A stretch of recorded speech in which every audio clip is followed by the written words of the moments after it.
सेठ हरिप्रसाद माँ दुर्गा के परम भक्त थे। वो हर साल गांव में नवरात्रि उत्सव पर गरबा का भव्य आयोजन किया करते थे, जिसमें पूरा गांव आमंत्रित रहता था। नवरात्रि उत्सव में सेठ हरिप्रसाद के द्वारा किए जाने वाले गरबा आयोजन की धूम आसपास के सभी गांव तक नवरात्रि प्रारंभ होने से पहले ही पहुंच जाती थी। देखिए मुनीम जी, गरबा समारोह में कोई भी कमी नहीं रहनी चाहिए। आप जानते हैं मेरे लिए नवरात्रि उत्सव कितना महत्व रखता है। मैं प्रति 6 माह के बाद नवरात्रि उत्सव आने की प्रतीक्षा करता हूँ। आप नहीं जानते हैं मैं कितना उत्साहित हूँ। इसलिए शहर के बड़े से बड़े गरबा नृत्य करने वाले ग्रुप आप बुला लीजिए, ताकि गरबा आयोजन में खूब रंग जमे। आप चिंता मत कीजिए सेठ जी, शहर से बहुत बड़े गरबा नृत्य करने वाले ग्रुप को बुलाया है। बहुत बढ़िया नृत्य करते हैं। चलो अच्छा है, हमारी प्रीति भी शादी के बाद जमाई राजा के साथ गरबा फंक्शन देखने आ रही है। प्रीति के ससुराल वाले भी बहुत खुश होंगे इतनी तैयारी देखकर। वो भी तो पहली बार इस गरबा आयोजन में भाग लेंगे। बस माँ दुर्गा की कृपा से सब कुछ अच्छे से हो जाए। अरे प्रीति की माँ, सब कुछ अच्छे से होगा। माँ दुर्गा के आशीर्वाद से इस बार भी गरबा आयोजन बहुत बढ़िया होगा। सेठ हरिप्रसाद नवरात्रि की तैयारियां जोरों से कर रहे थे, पर सेठ भानु प्रताप, जो कि हरिप्रसाद का चचेरा भाई था, वो बहुत ही ईर्ष्यालु स्वभाव का था। जब भी सेठ हरिप्रसाद के बारे में वो किसी के मुंह से वाहवाही सुनता तो जल भुन जाता। अरे सेठ जी, आपने सुना?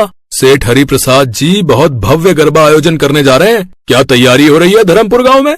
ये कौन सी नई खबर सुना रहे हो राम प्रकाश? ये तो हर साल का ही नाटक है। सेठ हरिप्रसाद का नवरात्रि के नाम पर फालतू के आयोजन करता फिरता है। सुना है 9 दिन तक हरिप्रसाद जी मेहमानों के स्वागत में ही लगे रहते हैं। खूब भीड़ और खूब आनंद होता है।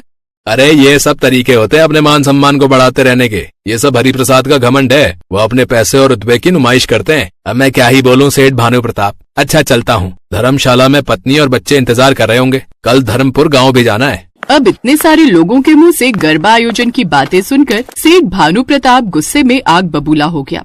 सुबह से जिसको देखो सेठ हरिप्रसाद और गरबा आयोजन की ही बातें कर रहा है। मुझे इस हरिप्रसाद का कुछ तो करना ही होगा। हर साल ये गरबा आयोजन रख देता है और जिसको देखो इसकी वाहवाही करता रहता है। मेरा चचेरा भाई है, मेरी तो कोई इज्जत ही नहीं करता। जिसको देखो हरिप्रसाद के ही गुण गाता रहता है।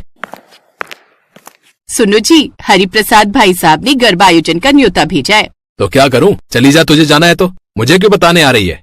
सेठ भानु प्रताप अपनी पत्नी पर चिल्ला पड़ता है। तभी एक गरबा करने वाला ग्रुप उसकी दुकान पर आता है। सेठ जी, हमें धर्मपुर गांव जाना था। क्या आप बता सकते हैं कि यहाँ से कोई बस जाती हो? वहाँ सेठ हरिप्रसाद जी ने हमें गरबा के लिए बुक किया है, पर गलती से हम इस गांव में उतर गए। अब हमें पता नहीं कि वहाँ जाने के लिए बस कैसे मिलेगी। आप हमारी मदद कर देते। मिल गया तरीका। अब मजा आएगा देखकर। जब गरबा आयोजन में गरबा नृत्य करने वाले ही नहीं पहुँचेंगे तो हरिप्रसाद का कितना अपमान होगा। बहुत इतराता है वो बोलकर कि शहर से गरबा करने वाली मंडली बुलाता हूँ। अब ये सारी बातें धरी की धरी रह जाएंगी। कुछ देर अपने मन में चापलूसी से भरी योजना बनाने के बाद सेठ भानु प्रताप गरबा मंडली वालों से बोला, देखिए आपको सेठ हरिप्रसाद के यहाँ गरबा करके इतने पैसे नहीं मिल पाएंगे जितने पैसे आपको मैं गरबा ना करने के दूंगा। मैं समझा नहीं आपकी बात। सेठ भानु प्रताप ने गरबा मंडली के प्रमुख आदमी के कानों में ऐसी बात कही जिसे सुनकर वो खुशी से मुस्कुराने लगे। और फिर नवरात्रि उत्सव का दिन आ गया, पर कहीं भी गरबा मंडली वालों का अता पता नहीं था। सेठ हरिप्रसाद परेशान हो गए। अरे मुनीम जी, अब तक गरबा मंडली वाले क्यों नहीं आए? आपने तो कहा था वो दोपहर तक आ जाएंगे, और अब तो शाम के 6 बज चुके हैं। उनका कोई अता पता नहीं। मैंने बहुत फोन मिलाए, पर उनका नंबर ही नहीं मिल रहा है सेठ जी। मैं खुद परेशान हूँ। शहर जाने में कम से कम 4 घंटे लग जाएंगे। नवरात्रि की पूजा के लिए पंडित जी भी बुला रहे हैं। उसके बाद गरबा प्रारंभ करना है। कैसे करोगे? सारे मेहमान आए हुए हैं। नवरात्रि समारोह में सब हमारे यहाँ ही तो गरबा देखने आते हैं, और फिर माँ दुर्गा की पूजा में शुरुआत तो गरबा से ही होती है। सब कैसे होगा? पापा क्या हुआ? कुछ पता चला? मेरे ससुराल वाले भी बार बार पूछ रहे हैं। सब तैयार हैं कि गरबा कब शुरू होगा। उन्हें भी गरबा खेलना है। मैंने तो उनसे इतनी बड़ी बड़ी बातें बोल दी थी कि मेरे पापा बहुत अच्छा बहुत बड़ा आयोजन करते हैं, पर यहाँ तो कुछ भी नजर नहीं आ रहा। सारा ग्राउंड सुनसान पड़ा है। हे देवी माँ, यदि मैंने हर नवरात्रि सच्ची श्रद्धा और भक्ति से आपके स्वागत में गरबा का आयोजन किया है तो मेरी प्रार्थना सुन लो माँ। मुझे इस दुविधा से बाहर निकालो मैया, मेरी मदद करो। क्या बात है प्रीति बहू, तुम तो कह रही थी कि तुम्हारे पिताजी शहर से बहुत बढ़िया गरबा नृत्य की मंडली बुलाते हैं, पर यहाँ तो कुछ भी नजर नहीं आ रहा। हम तो बेकार ही तैयार हो गए। अरे तुमने तो कहा था कि गरबा होगा और बहुत देखने वाला होता है। इस चक्कर में मैं भी तुम्हारे साथ आ गया। मुझे तो पता चला है कि गरबा मंडली वाले आए ही नहीं है, तो अब गरबा कौन खेलेगा? यहाँ तो कोई तैयारी ही नहीं लग रही है। पापा बात कर रहे हैं, कोई न कोई इंतजाम हो जाएगा। सब लोग कुछ न कुछ बातें ही कर रहे थे। सेठ हरिप्रसाद को घबराहट हो रही थी। हरिप्रसाद की पुकार माँ दुर्गा के कानों तक पहुँचती है। माँ दुर्गा अपनी 9 शक्तियों को बुलाती हैं। शैलपुत्री, ब्रह्मचारिणी, चंद्रघंटा, कुष्मांडा, स्कंद माता, कात्यायनी, कालरात्रि, महागौरी, सिद्धिदात्री, आप सभी प्रकट हो। माँ दुर्गा की आज्ञा से 9 देवियाँ प्रकट होती हैं। देवी दुर्गा, आपने हमें याद किया। मुझे आप सभी देवियों की आवश्यकता है। आप सभी देवियों को मिलकर मेरे भक्त हरिप्रसाद के द्वारा किए जाने वाले नवरात्रि उत्सव में गरबा प्रस्तुत करना है। भक्त हरिप्रसाद को हमारी आवश्यकता है।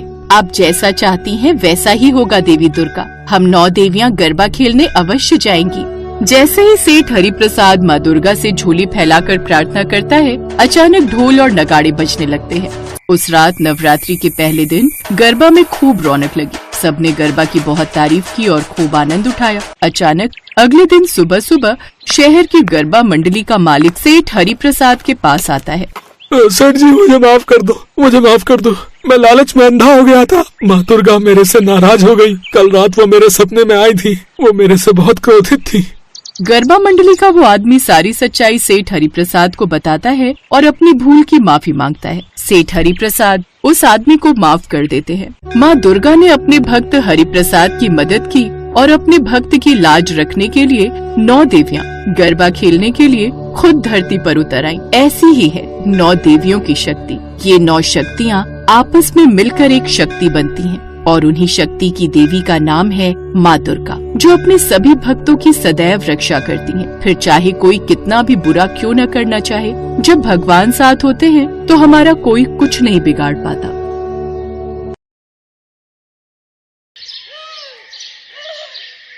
जम्मू के पास पहाड़ों से घिरा हुआ एक छोटा सा गांव था। वहां मोहन नाम का एक किसान रहता था। घर में उसकी बीवी और 2 बेटियां थीं। मोहन फसलें बेचकर दोपहर को घर जाता था और उसकी दोनों बेटियां उसके पास आकर कहती थीं, पापा पापा, आप हमारे लिए क्या लाए हो? चॉकलेट लाए हो ना? नहीं बेटी, बस एक कद्दू लाया हूँ। कद्दू? कद्दू से क्या होगा? हमें तो चॉकलेट खाना है। चॉकलेट से पेट थोड़ी भरेगा बेटी। आज चावल के साथ कद्दू की सब्जी खाएंगे। नहीं, मुझे कद्दू की सब्जी नहीं खानी। ये बोलकर दोनों बच्ची चली गई। मालती ने मोहन से कहा, बच्ची है ना, धीरे धीरे समझ जाएगी। मैं इतना गरीब क्यों हूँ मालती? मैं अपनी बेटियों को 2 चॉकलेट भी नहीं लाके दे सकता। मैं कितना बुरा बाप हूँ ना। नहीं जी, आप बहुत अच्छे पिता हो। देखना, वैष्णो माता हमारी सारी परेशानी दूर कर देंगी। जय वैष्णो देवी की। मोहन नहा धोकर वैष्णो देवी की पूजा में बैठ गया। माते, आपको तो सब कुछ पता ही है। ये गरीबी जाती ही नहीं है। बस मेरी 2 बेटियों को मैं जिंदगी भर खुश देखना चाहता हूँ। आशीर्वाद दीजिए देवी माँ। जय वैष्णो देवी की। ऐसे ही उसकी जिंदगी बीत रही थी। लेकिन एक दिन गांव के बाहर एक सुपरमार्केट खुल गया। सभी गांव वाले गांव का बाजार छोड़कर सुपरमार्केट में ही अनाज खरीदने के लिए जाने लगे और मोहन के गांव के बाकी सभी किसान अपना अनाज उसी सुपरमार्केट में बेचने लगे। लेकिन मोहन ने ऐसा नहीं किया। अरे भाई, क्यों बेच रहे हो उन लालची लोगों को अनाज? है? अरे अच्छा खासा पैसा मिल रहा है मोहन भाई, है? अरे तुम भी बेचो और ढेर सारा मुनाफा कमाओ। वो हमें बुद्धू बना रहे हैं भाई। अभी वो हमसे महंगा अनाज खरीद के लोगों को सस्ते में बेच रहा है, लेकिन जब सभी सुपरमार्केट ही जाने लगेंगे तब वो हमसे बहुत कम दाम में अनाज खरीदेंगे और हमें तब उन्हें ही बेचना पड़ेगा। हैं? वो क्यों? क्योंकि तब लोग गांव के बाजार में आना बंद कर देंगे। तुम जो भी बोलो मोहन भाई, तब का तब देखा जाएगा। अभी फायदा हो रहा है, क्यों ना बेचूं वहां। मोहन को जो बात समझ में आ गई वो बाकी किसान नहीं समझ पा रहे थे। पापा, आज आटा लाए हो ना? नहीं बेटी, आज नहीं ला पाया, कल पक्का लाऊंगा। मोहन पूजा में बैठकर रोने लगा। हे वैष्णो माते, ऐसा क्यों हो रहा है मेरे साथ? मैंने कुछ गलत तो नहीं किया, तो फिर क्यों मुझे और मेरे परिवार को भूखा रहना पड़ रहा है? तभी मोहन के घर के बाहर सुपरमार्केट का मालिक रमाकांत सेठ आए। मोहन, अरे ओ मोहन, बाहर आ। मोहन बाहर आया। क्यों फालतू में रो रहा है? हमें अनाज बेच दे, हम तो खरीदने के लिए बैठे हुए हैं, अच्छा खासा पैसा दूंगा। मुझे पैसों से नहीं खरीद सकते सेठ, मैं आपको कभी अनाज नहीं बेचूंगा। क्यों फालतू में जिद कर रहा है, हैं? एक तू ही है जो हमें अनाज नहीं बेच रहा है, बाकी सब तो मजे कर रहे हैं हमसे दोस्ती करके। आप दोस्त नहीं दुश्मन हो, बहुत जल्द आप हमारे पेट पर लात मारोगे। अच्छा, तो तू हमें अनाज नहीं बेचेगा? नहीं, कभी नहीं। ठीक है, मैं भी देखता हूँ कि तू उस बाजार में कब तक अनाज बेच पाता है। ये बोलकर रमाकांत चला गया। अगले दिन मोहन बाजार में अनाज लेकर गया। एक दो लोगों ने आकर मिर्ची वगैरह खरीदी। और भी सब्जी लो ना साहब, साग है, टमाटर है। नहीं, सुपरमार्केट में बहुत कम दाम में मिल रहा है ये सब। ये बोलकर वो आदमी चला गया। तभी वहां एक बूढ़ी औरत आई। बेटा, मुझे साग चाहिए, तेरे पास है ना? हाँ माँ जी, ताजा साग है। लेकिन मेरे पास पैसे नहीं है बेटा, मुझे तू मुफ्त में देगा क्या? घर में खाने के लिए कुछ नहीं है, साग उबाल कर खा लूंगी। मुफ्त में? ठीक है, ले जाइए माँ जी, भूखे पेट सोने का दुख मैं जानता हूँ, ये लीजिए। मोहन ने उस बूढ़ी औरत को साग दिया। तेरा बहुत बहुत शुक्रिया बेटा, माता वैष्णो तुझे बहुत सारी धन दौलत दे। ये बोलकर वो बूढ़ी चली गई और वो हर रोज मोहन के पास आने लगी। इस तरह एक महीना बीत गया और एक दिन मोहन के पास एक अमीर आदमी आया। मोहन, अगले हफ्ते मेरी बेटी की शादी है, उसके लिए जो है मुझे बहुत सारी सब्जियां चाहिए, समझे? करीब 2 लाख रुपए की सब्जियां। 2 लाख रुपए? हो जाएगा मालिक, लेकिन आप सुपरमार्केट से ना खरीदकर मेरे पास क्यों आए हो? अरे सुना है सुपरमार्केट वाले सब्जियों को ज्यादा दिन तक ताजा रखने के लिए दवाई मिला रहे हैं, मुझे ताजी सब्जियां चाहिए भाई। बोलो, हो जाएगा ना? हाँ हाँ, हो जाएगा हो जाएगा। मोहन बहुत खुश हुआ। बस 1 हफ्ते बाद मुझे बहुत सारा पैसा मिलेगा, फिर मैं तुम लोगों के लिए चॉकलेट लाऊंगा। हाँ। मोहन की बेटियां भी बहुत खुश हुई, लेकिन ये बात रमाकांत सेठ के कानों में पहुंच गई।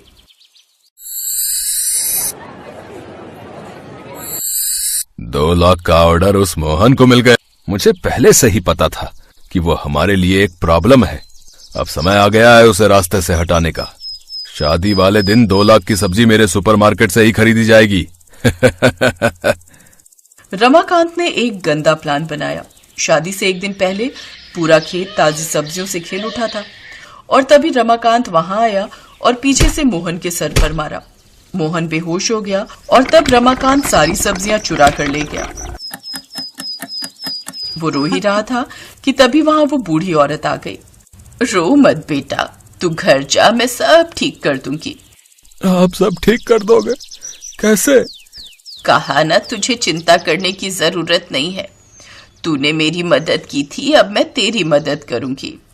ये बोलकर वो बूढ़ी औरत खेत में उतर गई और पूरे खेत में सब्जियों के बीज फैलाने लगी। उसके बाद पानी भी डाला। मोहन घर चला आया। अगले दिन सुबह सुबह वो अमीर आदमी पैसे लेकर चला आया। उस आदमी को लेकर मोहन खेत में गया। देखा सच में वहां सब्जियां ही सब्जियां हैं। ताजी सब्जियां देखकर उस अमीर आदमी ने मोहन को 2 लाख के बदले 2.5 लाख रुपए दिए। उस आदमी के जाने के बाद ही वहां वो बूढ़ी औरत आ गई। क्यों, कहा था ना? आप कोई साधारण इंसान नहीं हो, आप कौन हो? तभी वो बूढ़ी औरत माता वैष्णो में बदल गई और बोली, वत्स, तुझसे मैं प्रसन्न हूँ, इसीलिए मैंने तेरी मदद की। तू चिंता मत कर वत्स, बुरी शक्तियों का नाश करना ही मेरा काम है। बाजार में फिर से लोग आएंगे, तुझे कभी भी किसी भी चीज की कमी नहीं होगी। तथास्तु। माता वैष्णो अदृश्य हो गई। अगले ही दिन खबर आई कि सुपरमार्केट में आग लग गई है और सब कुछ जलकर राख हो गया है।